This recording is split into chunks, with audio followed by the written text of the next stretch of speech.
All right, welcome to the conversation on the TYT network. Donald Trump recently declared in the Rose Garden that he will use the military inside the United States of America. He also made a vague reference to the Second Amendment. It seems to incite vigilante violence from his side. We're brought on Ken Klippenstein to talk about this and some of the things that he's writing about. He's now a DC correspondent for The Nation magazine. Obviously, used to be with us as well. Ken, welcome back, brother. Hey, great to be with you in these happiest of times, Cenk. Yeah, I can't believe a global pandemic has nearly been forgotten because we're now in the middle of a worse disaster because of the systemic issues that we have and, of course, the president that we have.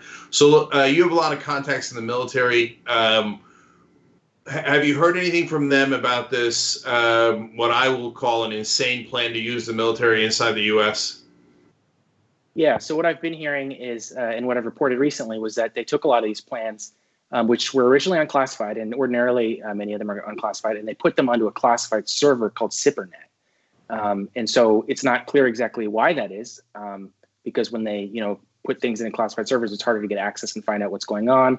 It's clear that they've done this in the past, for instance, with the militarization of the border. They put those plans up on the classified server as well. But what's clear is that there is a move towards more secrecy with respect to how the military is being deployed. And what I'm hearing is that there's just a flurry of what are called fragmentary orders. Nothing's being put on paper in a very coherent, consistent way. There's a lot of confusion, but there's also the impression on the part of law service members I'm talking to, at least, that they will be that it's likely that they'll be deployed soon. So Ken, I'd always had faith that if President Trump lost the election and he said, I'm not going, that the Joint Chiefs would walk into the Oval Office and say, Mr. Ex-President, it's time to go. We have a system of government here. You lost. It's over. You need to vacate the premises.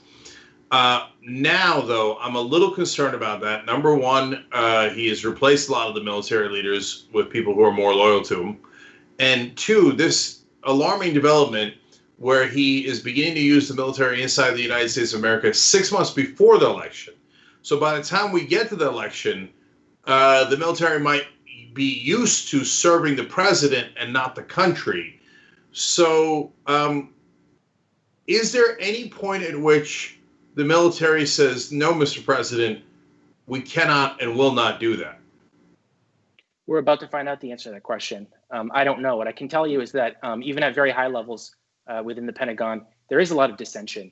It's not public. They keep it among themselves. But there is a lot of dissatisfaction, not just with what's happening now, but the administration generally. But that is the operative question, is what are the Joint Chiefs going to do if he ends up really pushing this? Because what we have here is an X factor in the protests, in the riots, and let's be real, a extraordinarily high unemployment rate being the backdrop against all of this, with no answer about what to do about that. So to me, I mean, people can wring their hands all they want about the riots. I have my own views on that. But so long as the unemployment rate is not dealt with, I can't imagine that they're going to be able to stop all forms of civil unrest. So that will continue, and I imagine Trump's response will continue. What the variable is here is what the military officials, and I should point out, there are people of integrity within the military. So I don't think it's clear yet what will happen. So, all right, well then let's find out what your views are about the protests / some turning into riots / looting. So there are two schools of thought on the left. One is everybody be calm, be cool. Well, there's three schools. One is the establishment left saying everybody be calm. Let's just go back to normal. For God's sake, let's go back to normal. Then there is now the new left, for lack of a better way of describing it, that's saying, no, I'm not interested in normal. I'm not interested in this system. I want to break it. And the third camp appears to be just me, which is, it's of course not true. I think it's actually the majority of Americans, kidding aside, that says, look, we don't want to go back to normal. Normal is what got all those unarmed African-American men killed. But at the same time, we don't want looting for no reason. So what's your take on what I'm calling new left because I have no other words for it. How real is it? How much of a part of the protest is it? And what happens next with it? We are seeing things happen that have no precedent in living memory, certainly in my lifetime. The extent and spontaneity of these riots, which I want to say, I do think pose a danger in the sense that they make it very easy for someone like President Trump to come in and say we need military force. And not to say that, I'm losing sleep over a Target store or whatever it may be. No, I'm worried about the response that will come from the president to that. And we're seeing it right now. I heard a military chopper flying overhead as, you were asking me that question. The kind of rioting, while I am very sympathetic to the conditions that are leading to it, I think we also need to be honest about what sort of a political hand that affords the president in terms of how he's going to respond to it. But again, you have people pontificating about what to do who have no answer to this question that I just said, which is that we have an astonishingly high unemployment rate. And you don't have to be a genius to know that that's going to lead to dissatisfaction. Yeah. So, Ken, just one more thing on that. You're now located in D.C. So how much unrest is there in D.C.? Well, just before we were speaking, literally minutes ago, there were peaceful protesters around the White House. President Trump gave his speech in the Rose Garden, and they actually used tear gas to disperse them, specifically just to clear out the area for his Rose Garden speech. They weren't, in violation of anything. They changed. The reason I've got this sort of rinky-dink setup behind me is because I was at my office, and they actually moved up the time of the curfew. So, things are very fluid. They're changing very rapidly. Demonstrators are still out. There have been, acts of violence. What I've seen is overwhelmingly peaceful. And what you're seeing with this response is not just using force in instances when, demonstrators are using force, but apparently just for optics purposes to clear out the area. After which President Trump, I read, went to a church, and he was holding up a Bible to show everyone, how holy he is in doing all this. Did he bring his porn star mistress, or did he leave her behind? All right.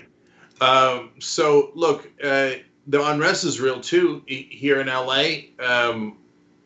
Yesterday was near where Mark Thompson lived. Today it's near where Anna lives, and it goes on and on and on, right? And people are taking advantage of the situation to sometimes cause more unrest, having nothing to do with the protesters in the community. So, Ken, you wrote about Trump withdrawing from the World Health Organization.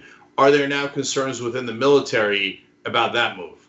Oh, absolutely, because we have bases all over the world. The Unit S is unique in terms of its dispersion of military forces in every continent, in every country, in virtually, many, many countries.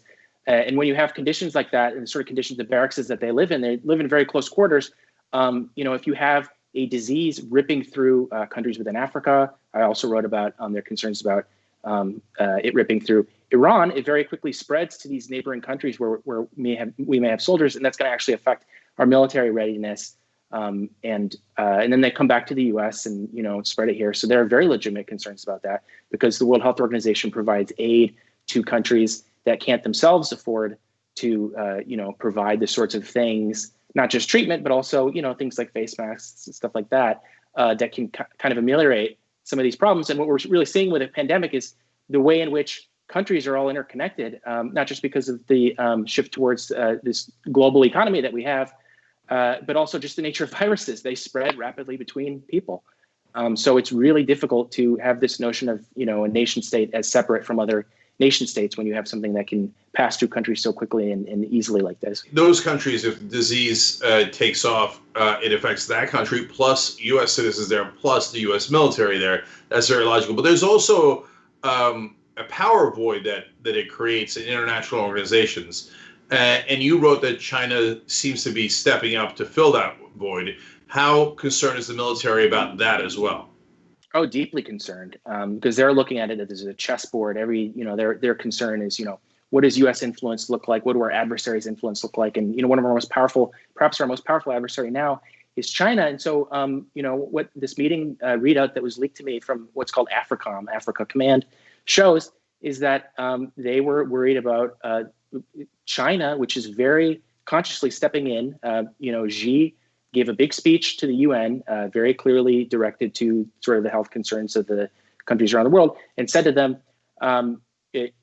not just that, China cares deeply about Africa, kind of underscored some of the growing economic relations that they're having with these various countries within Africa, but also, I can't remember the exact figure, but offered a huge amount of money and funding for the World Health Organization, which just prior to that, Trump had suspended. And after my report came out, Trump has said that we're going to formally withdraw from the World Health Organization. So he is absolutely creating a power vacuum. And it's not like people are just going to sit back and let that exist. Other forces will come and step in. So either we are, influencing the World Health System, or China is, and that seems to be the state of affairs here. By the way, it was $2 billion over 10 years. I know because I just read your story.